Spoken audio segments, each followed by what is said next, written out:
पिछले वीडियो में मैंने बताया था कि किस तरह से प्रचंड बहुमत वाली सत्ताधारी पार्टी सांप्रदायिकता की पिच तैयार करती है और हम सब उस पिच पर खेलने लगते हैं। विपक्षी अब इस चाल को समझ चुके हैं। वे क्या रणनीति अपना रहे हैं, इस पर अगले वीडियो में बात होनी थी। इसके अलावा इस दौरान चमोली का दर्दनाक करंट हादसा हुआ जिसमें 16 लोगों की मौत हो गई और मणिपुर से इंसानियत को शर्मसार करने वाला वीडियो भी सामने आया।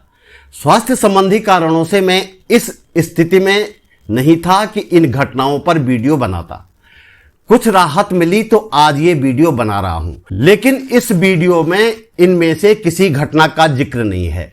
आज मैं शहीद श्रीदेव सुमन के बारे में बात करूंगा, जिन्होंने प्रजातंत्र की स्थापना के लिए 84 दिन की ऐतिहासिक भूख हड़ताल के बाद 25 जुलाई 1944 को शहादत दी थी। आगे बढ़ने से पहले आपसे वीडियो अंत तक देखने का अनुरोध, लाइक और संभव हो तो कमेंट भी करें। चैनल सब्सक्राइब करने के साथ ही बेल आइकन जरूर दबाएं। जन सरोकारों की पत्रकारिता को आगे बढ़ाने के लिए आपसे सहयोग की गुजारिश है। यदि आप सहयोग करना चाहते हैं तो डिस्क्रिप्शन में जाकर डिटेल देख सकते हैं। अशरफ खान, कमला पंत और जगदीश कुकरेती जी का आभार। नमस्कार, आप देख रहे हैं सरकार की नहीं सरोकारों की बात बोलेगी। मैं त्रिलोचन भट्ट। आज जबकि सत्ताधारी पार्टी लोकतंत्र को तहस नहस करने में जुटी हुई है, आज जबकि संवैधानिक मूल्यों के चीथड़े उड़ाए जा रहे हैं, आज जबकि सेंगोल के नाम पर राजदंड की प्रतीकात्मक स्थापना की जा रही है, आज जबकि सत्तासीनों की शह पर सांप्रदायिकता का नंगा नाच हमारे चारों तरफ हो रहा है, ऐसे में लोकतंत्र के लिए अपने प्राणों की आहुति देने वाले श्रीदेव सुमन के बलिदान दिवस पर उन्हें याद किया जाना चाहिए। बात उस दौर की है जब देश अंग्रेजों से आजादी के लिए लड़ाई लड़ रहा था। अंग्रेज सरकार के अत्याचारों से भारत त्रस्त था, लेकिन गढ़वाल की टिहरी रियासत अंग्रेजों से नहीं बल्कि अपने ही राजा के अत्याचारों से मुक्ति के लिए छटपटा रही थी। ऐसे में राजशाही के विरोध और लोकतंत्र की स्थापना के लिए एक युवक सामने आता है।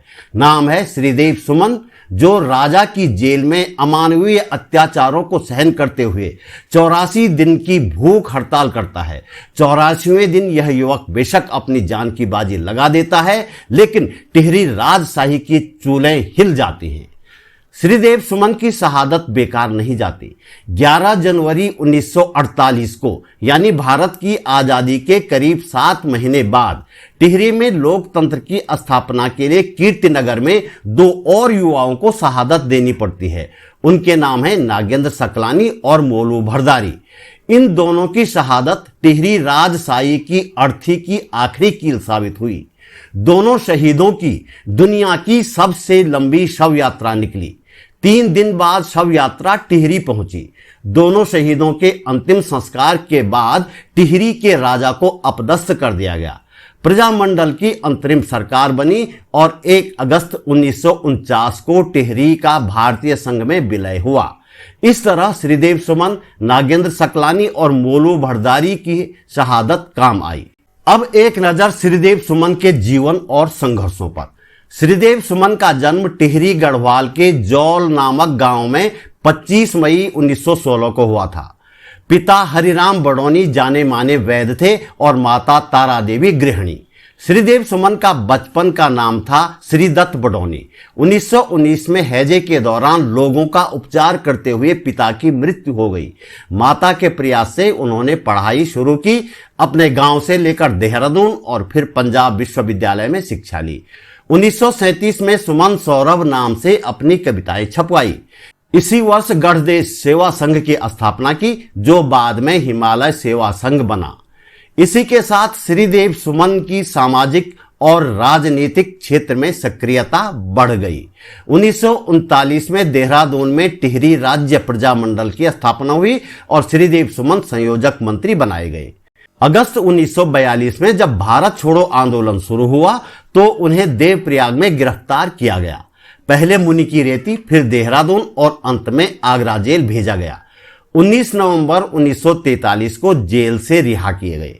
ये वह दौर था जब देश में अंग्रेजों के अत्याचार बढ़ते जा रहे थे, तो टिहरी रियासत में राजा ने जुल्मों की हदें पार कर दी थी। जेल से रिहा होने के बाद श्रीदेव सुमन सीधे टिहरी की तरफ चले, लेकिन 29 दिसंबर 1943 को चंबा खाल में गिरफ्तार करके उन्हें टिहरी जेल भेज दिया गया।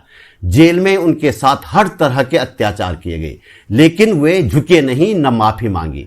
आखिरकार राजा ने उन पर झूठा मुकदमा चलाया और 31 जनवरी 1944 को 2 साल की जेल और 200 रुपये जुर्माने की सजा सुनाई गई। सजा होने के बाद श्रीदेव सुमन पर अत्याचार बढ़ गए। इसके विरोध में उन्होंने 3 मई 1944 को ऐतिहासिक आमरण अनशन शुरू कर दिया और संभवतः दुनिया की सबसे लंबी 84 दिन की भूख हड़ताल के बाद श्रीदेव सुमन ने अपनी शहादत दे दी। अत्याचारी राजशाही ने उनके शव को कंबल में लपेटकर उफनती भागीरथी में फेंक दिया। 3 नौजवानों की शहादत के बाद टिहरी भारत का हिस्सा बना।